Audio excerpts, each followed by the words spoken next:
Next question is from Shamir from Kerala, India.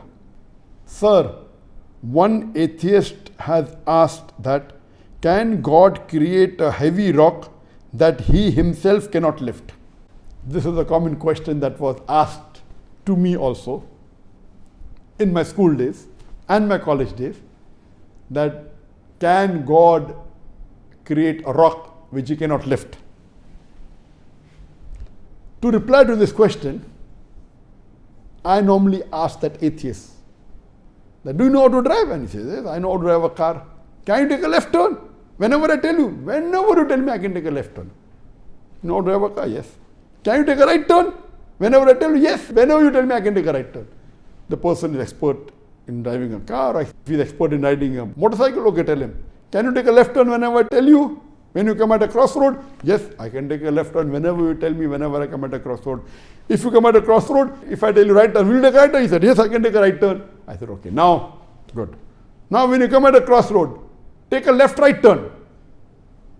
The atheist will say, what is a left-right turn? Take a left-right turn. He will say, I cannot take a left-right turn. Just now you told me, you can take a left turn whenever I tell you, you can take a right turn whenever I tell you, now take a left-right turn.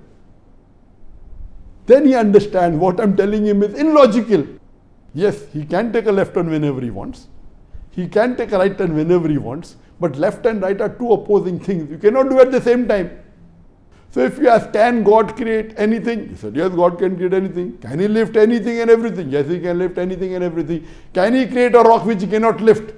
It is illogical. Yes, God can create whatever he wants. Yes, he can lift whatever he wants. Now you're telling, can God create a rock which he cannot lift? So I asked the atheist, why don't you take a left-right turn? It's like telling that, can God create a tall, short man? Yes, God can create a tall man, he can create a short man. Can he create a tall, short man? They are two opposing things that are meaningless. Can God make a fat, thin man? God can make a fat man. God can make a thin man. God can make a fat man into thin man. He can make a thin man into a fat man. But fat, thin man, these are illogical things. So the question is illogical. The atheist doesn't know the qualities of God. Yes, this question can be asked to a human being, no problem. Because a human being cannot create everything. A human being cannot lift everything. So if this question is asked to a human being, it makes sense. But the atheist doesn't know the concept of God. That's the reason he's asking this question. So I asked that atheist, can you take a left turn? He said, yes. Can you take a right turn? He said, yes. Can you take a left-right turn? He says, no. So now he's trapped. So similarly, this question saying, can God create a heavy rock which he cannot lift, is an illogical question. So you can answer an illogical question by asking an illogical question back to the questioner. And this way, inshallah, he will realize his mistake. So Allah subhanahu wa ta'ala is all powerful. He can do what he wants. But he will not do ungodly things. Hope that answers the question.